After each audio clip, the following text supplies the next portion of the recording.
Walton AC presents TVS ইনসাইডে আপনাদের সবাইকে স্বাগত জানাচ্ছি। এখন যে কোনো ব্র্যান্ডের পুরাতন এসি বদলে নতুন ওয়ালটন এসিতে উপভোগ করুন 25% ছাড়। আপনাদের সঙ্গে আছে আমি আবুল কাশেম। প্রিয় দর্শক, আপনারা জানেন যে আমাদের দেশে ইন্ডাস্ট্রি বলতেই হচ্ছে আরএমজি ইন্ডাস্ট্রি এবং টেক্সটাইল ইন্ডাস্ট্রি। আমাদের রপ্তানি এটা প্রায় 86% ডিপেন্ড করে এই সেক্টরের উপর। তো এই সম্প্রতি সরকার যে বাজেটটা দিয়েছে সেখানে হচ্ছে এই আরএমজির যে কাঁচামাল সুতা আমদানি এবং হচ্ছে লোকালি সুতা ব্যবহারের উপরে হচ্ছে এআইটি এবং ট্যাক্স বাড়ানো হয়েছে। এটার প্রভাব শিল্পের উপর কতটা পড়বে, সরকার কেন এই সিদ্ধান্ত নিল, এ বিষয়ে টিভিএস লিড নিউজ প্রকাশিত হয়েছে। নিউজটি করেছেন আমাদের সিনিয়র রিপোর্টার রিয়াদ হোসেন। আমরা রিয়াদের কাছ থেকে বিস্তারিত জানব। রিয়াদ, আপনাকে স্বাগত জানাই। যে আমাদের দেশের আসলে অর্থনীতির তো মূল চালিকা শক্তি এই সেক্টরটা, তো সেখানে সরকার এই ট্যাক্স বা এআইটি বাড়ানোর সিদ্ধান্তটা আসলে কেন নিল? কাশিম ভাই, আপনাকে ধন্যবাদ। সুতা বলতে আসলে এটা তুলার উপরে, মানে এটার মূল কাঁচামাল তো হলো তুলা। আপনি জানেন বাংলাদেশে কিন্তু তুলা তেমন একটা উৎপাদন হয় না। আমাদের যত তুলা লাগে তার প্রায় 99%ই আসলে আমদানি নির্ভর। তো যেহেতু আমদানি নির্ভর ছিল এবং এটা আমাদের দেশে হয় না, সেই জন্যই সরকার এত বছর ধরে এইটি আমদানির উপরে কোনো ধরনের ট্যাক্স ছিল না। কিন্তু এখন সরকারের আসলে যদি সহজভাবে ভাষায় বলতে যাই তাহলে সরকারের রেভিনিউ লাগবে। তো এই সরকারের ট্যাক্স বাড়ানোর নানান উপায় খুঁজছে। সেই উপায়ের অংশ হিসেবে তুলা সহ আপনি জানেন যে 150টির উপরে বিভিন্ন ধরনের আমদানি পণ্য অথবা কাঁচামাল, এগুলো একসময় আমদানিতে কোনো ধরনের ট্যাক্স ছিল না। 200-র উপরে, তো 200-র মধ্যে 152টির উপরে এবার এই এআইটি অর্থাৎ অগ্রিম আয়কর আরোপ করা হয়েছে। এর অর্থ হচ্ছে যে আমদানি পর্যায়ে তিনি এখন এটা 2% অগ্রিম আয়কর ইম্পোজ করা হয়েছে। অর্থাৎ যিনি তুলা আমদানি করবেন, আমদানি পর্যায়ে বন্দর থেকে খালাস করার সময় উনি 2%-এর এই ট্যাক্সটা উনি দিবেন। দেওয়ার পরে বছর শেষে হিসাব নিকাশ করা হবে। তো করা হলে এনবিআরের ভাষ্য অনুযায়ী যে যখন হিসাব নিকাশের পরে ওনার কাছে উনি যদি যে পরিমাণ ট্যাক্স দিয়েছেন, উনি তো ফাইনালি বছরের শেষে লাভও করতে পারেন। তো উনি যদি লাভ করেন তাহলে যদি এর চেয়ে বেশি মুনাফা করেন, ধরা যাক যে পরিমাণ উনি ট্যাক্স দিয়ে এসেছে, হয়তো উনি 100 টাকা ধরুন ট্যাক্স দিল, বছর শেষে হিসাব করে দেখা গেলো যে না ওনার 120 টাকা মুনাফা হয়েছে, তাহলে উনি আরও 20 টাকা বাড়তি সরকারকে দিয়ে দেবে। আর যদি ওনার 100 টাকার কম মুনাফা হয় তাহলে এটি উনি সমন্বয় করার সুযোগ থাকার কথা। অর্থাৎ এটি এর পরের বছর যদি উনি কখনো মুনাফা করতে পারেন তখন সেই মুনাফা থেকে কাটাকাটি হয়ে যাবে। এরকমই হচ্ছে সরকারের ভাষ্য। যদিও বাংলাদেশের মানে টেক্সটাইল মিল মালিক যারা অথবা অন্য আরও যারা ব্যবসায়ী আছেন তারা বলছেন যে সরকারের ঘরে আসলে যখন টাকা চলে যায়, বাংলাদেশের বাস্তবতা হচ্ছে এটা আর ফেরত পাওয়া যায় না। তো আমাদের ব্যবসায়ীরা কি বলছেন? আসলে ব্যবসায়ীরা, আপনি জানেন বাংলাদেশে বিশেষ করে টেক্সটাইল খাত কিন্তু একটা সময় বেশ ভালোই করছিল। একটা সময় আমাদের যেই মানে তৈরি পোশাকের মূল কাঁচামাল পুরোটাই আমদানি নির্ভর ছিল। আজ থেকে ধরেন 2 দশক আগের কথাই যদি আমরা বলি, এই 2 দশকে কিন্তু 2 দশক বা 3 দশকের মধ্যে কিন্তু বাংলাদেশে বেশ কিছু টেক্সটাইল মিল মানে গ্রো করেছে এবং বেশ বুম আমি বলতে পারি। তো এটার মূল কারণ ছিল যে যেহেতু এখানে চাহিদা আছে, ফলে তারা আমরা একসময় যেটা আমদানি করতাম স্থানীয়ভাবে, তাহলে স্থানীয় ভ্যালু অ্যাডিশনটা বেশি হলো। এবং আপনি খেয়াল করবেন এই খাতে কিন্তু প্রায় $23 বিলিয়ন, শুধু টেক্সটাইল সেক্টরেই $23 বিলিয়ন বিনিয়োগ এসেছে এবং গত 3-4 বছরে এখানে আরও প্রায় $3 বিলিয়ন নতুন বিনিয়োগ এসেছে। অর্থাৎ সম্ভাবনাটা ছিল ভালো। তারা বিশেষ করে আমাদের কাঁচামাল আমদানি করেও, এটার মূল কাঁচামাল আপনি জানেন তুলা আমদানি করেও কিন্তু তারা প্রতিযোগিতায় বেশ ভালোই ফাইট দিচ্ছিলেন। তো এমন একটি সময় আসলে আপনি খেয়াল করবেন শুধু কিন্তু এই যে ট্যাক্সটা তো হলো এখন একটা বড় একটা প্রেশার তৈরি করেছে। গত 3-4 বছর ধরেই কিন্তু তাদের বিভিন্ন ধরনের যে সুযোগ সুবিধা ছিল এটি কর্তন করা হচ্ছে। তারা কিন্তু আসলে সরকারের পলিসিতেই একটা কি বলে এটাকে কন্ডিউসিভ পলিসির কারণেই তারা ভালো করছিল।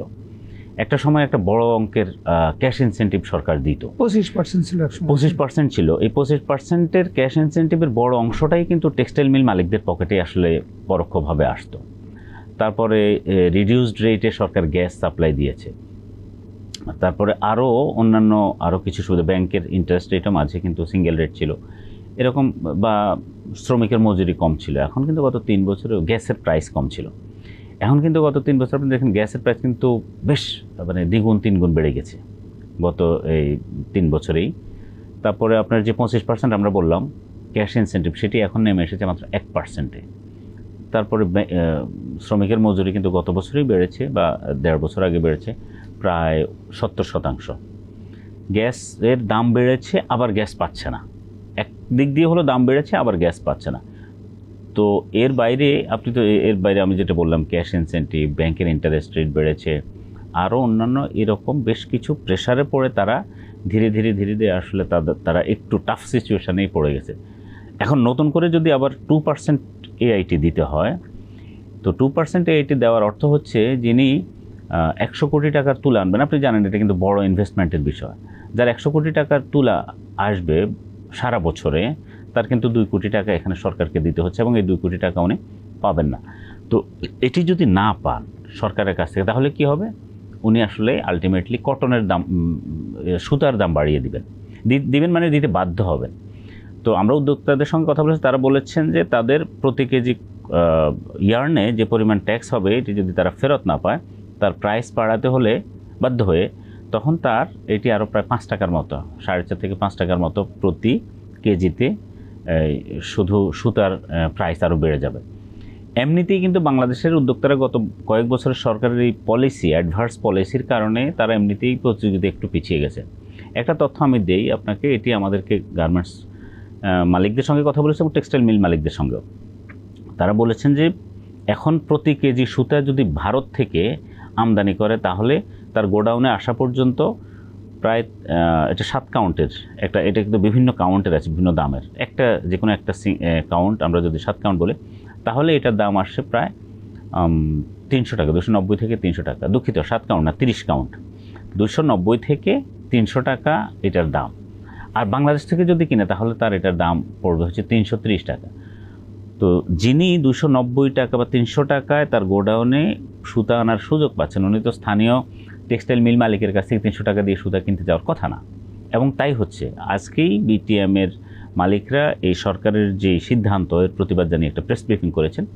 সেখানে বিটিএমের প্রেসিডেন্ট শওকত আজিজ রাসেল উনি বলেছেন যে ওনার টেক্সটাইল মিলও আছে, আবার ওনার ডেনিম ফ্যাক্টরি আছে।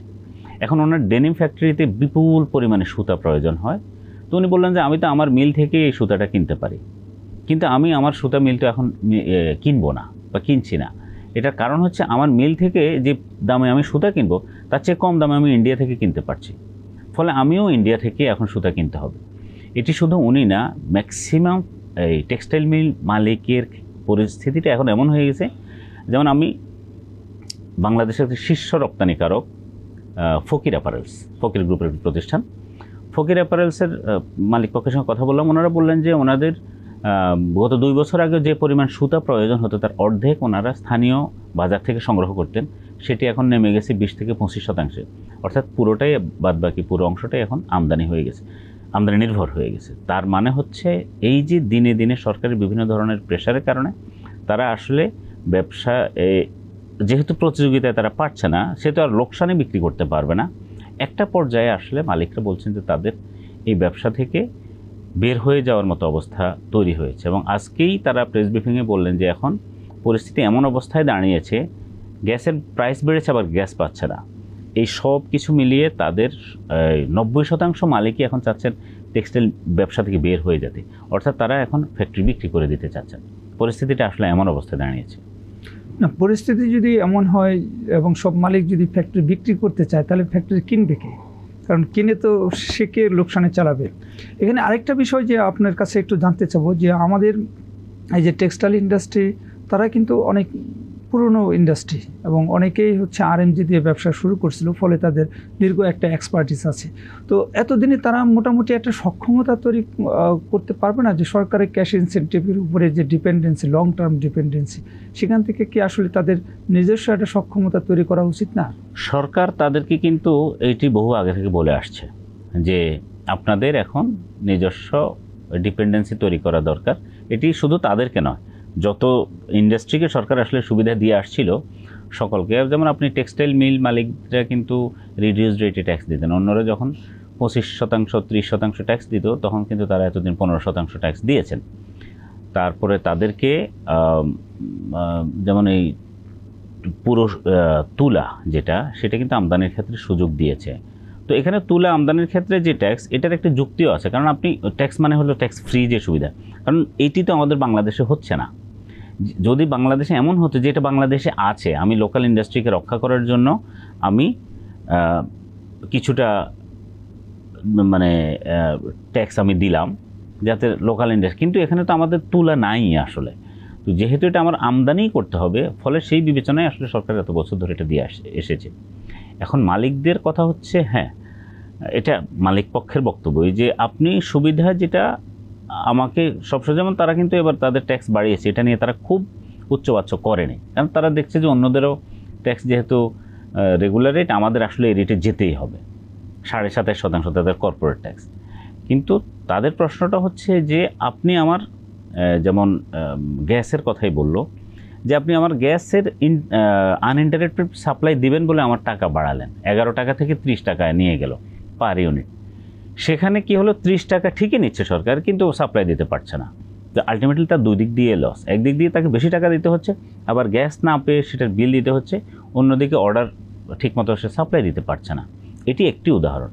এখানে আবার একটি বিষয় আছে, খেয়াল করবেন, ধরুন আমাদের সরকার যখন সুবিধা দিচ্ছে তখন আমাকে খেয়াল করি, যেহেতু এটা কিন্তু একটা গ্লোবাল মার্কেটের একটা পার্ট, তখন আমার প্রতিবেশী দেশগুলো কি করছে, বাংলাদেশ যখন এত সুবিধা গত 3-4 বছর ধরে কাট করছে, বেশ কিছু সুবিধা কাট করেছে, ঠিক একই সময়ে প্রতিবেশী ভারত কিন্তু তাদের ইন্ডাস্ট্রিকে সুবিধা দিচ্ছে নতুন করে। যেমন তারা রোড ট্যাপ বলে একটি স্কিম আছে, সেই স্কিমের আওতায় যিনি যাই এক্সপোর্ট করবেন, ওই এক্সপোর্ট ভ্যালুর উপরে 3% উপরে তারা একটা ক্যাশ ইনসেন্টিভ দিচ্ছে। তারপরে ইনভেস্টমেন্ট করলে ইনভেস্টমেন্ট মেশিনারির উপরে প্রায় 60%-এর মতো একটা ইনসেন্টিভ দিচ্ছে। বিভিন্ন রাজ্যভিত্তিক যে শ্রমিকদের বেতন, রাজ্যভিত্তিক তারা এই শ্রমিকদের বেতনের একটা পার্ট সরকার বহন করছে। এরকম আরও বেশ কিছু সুবিধা তারা এই গত 4-5 বছরে কিন্তু ইন্ট্রোডিউস করলো। তার মানে যেখানে ইন্ডিয়া সুবিধা দিতে শুরু করছে বা সুবিধা দিচ্ছে, সেখানে আমরা কাট করছি, অর্থাৎ দুই দিক থেকেই কিন্তু আপনার গ্যাপটা বেড়ে গেছে, যার কারণে আসলে ধরুন এখন আমরা যেটা শুনলাম যে তারা কত টাকা যেন এই ইন্ডিয়ান গভর্নমেন্টের কাছ থেকে, সম্ভবত 15 টাকা বা কত টাকার সমপরিমাণ একটা সুবিধা তারা পায়। তো যে পরিমাণ সুবিধা তারা পাবে, বা ইভেন 10 টাকাও যদি পায়, সেখান থেকে তো উনি 2 টাকা প্রফিট রেখে 8 টাকা কাস্টমারকে ছেড়ে দিতে পারে, এবং তাই করছে তারা। ওই কারণেই তারা বাড়তি সুবিধাটা নিতে পারছে, আর বাংলাদেশ এখন একের পর এক এই প্রেশারটা তৈরি হচ্ছে। ফলে এই বক্তব্যটাও বা এই পলিসিটাও আসলে গভর্নমেন্টকে খেয়াল রাখতে হবে যে অন্য দেশগুলো আসলে কি দিচ্ছে। আপনি সরকার অনেক বছর ধরে দিচ্ছে, কিন্তু একই সঙ্গে এটাও খেয়াল রাখা দরকার, এটার সঙ্গে আসলে টেক্সটাইলের সঙ্গে গার্মেন্টস জড়িত আছে। টেক্সটাইল মিল মালিকদের বক্তব্য হচ্ছে, ধরুন ইন্ডিয়া এখন এত সুবিধা দিচ্ছে, এক ধরনের ডাম্পিং প্রাইস বলতে পারেন, তারা বাংলাদেশে এটি পাঠাচ্ছে, কিন্তু একটা সময় যখন বাংলাদেশের টেক্সটাইল মিলগুলো সক্ষমতা হারাবে, বন্ধ হয়ে যাবে, তখন কিন্তু এই সুবিধা তারা আর রাখবে না, তখন দাম ঠিকই বাড়িয়ে দেবে। আলটিমেটলি কী হবে, বাংলাদেশের টেক্সটাইল মিলও ধ্বংস হলো, পোশাক মালিকদেরকেও বাড়তি দামে আনতে হবে। তো এটিও একটি বিষয়। প্লাস এটার সঙ্গে যেটা বললাম ভ্যাট, এখন ভ্যাটের ফলে কি হলো, একদিক দিয়ে 2% আপনি বেশি দিলেন, প্লাস আপনার যদি ভ্যাট যোগ হয় এটার সঙ্গে, তাহলে 7 থেকে 7.5%। বাংলাদেশে যে 17 কোটি মানুষ আছে বা 18 কোটি মানুষ আছে, প্রত্যেকেই এই স্থানীয় বাজার থেকে কেনে, এই প্রত্যেকের উপরেই কিন্তু এটার প্রেশারটা আসবে। প্রতি কেজিতে যে 7-8 টাকা বা 7-8% যেটা বেড়ে যাচ্ছে, এই চাপটা সবার উপরে আসবে। বিশেষ করে চাপটা বেশি যাবে হলো যারা স্বল্প আয়ের মানুষ, তাদের পোশাক যেহেতু দাম বেড়ে যাবে, তারাও তো বাড়াতে হবে, ফলে তাদের উপরে আসলে প্রেশারটা বেড়ে যাবে। ধন্যবাদ আপনাকে। প্রিয় দর্শক, আমরা রিয়াদের কাছ থেকে বিস্তারিত জানলাম যে সরকার যে তুলা আমদানির উপরে যে এআইটি বসানোর একটা সিদ্ধান্ত নিয়েছে, অলরেডি এটা ইফেক্টিভ হয়েছে, তার ইম্প্যাক্ট কী হতে পারে এবং আমাদের শিল্পে এটার প্রভাবটা কেমন হতে পারে, সরকার নিশ্চয়ই এখানে বিবেচনা করবে। এবং আমাদের টেক্সটাইল মিল মালিকরা, তাদের সাথে সরকারের একটা সুসম্পর্ক রয়েছে, যোগাযোগ রয়েছে। আশা করি যে তারাও সরকারকে এটা বোঝাতে সক্ষম হবে, এর নেগেটিভ দিক কতগুলো, এবং সরকারও এটা বিবেচনা করবে। আমাদের এই শো যদি আপনাদের ভালো লাগে, আপনারা লাইক করবেন, শেয়ার করবেন। সবাইকে ধন্যবাদ।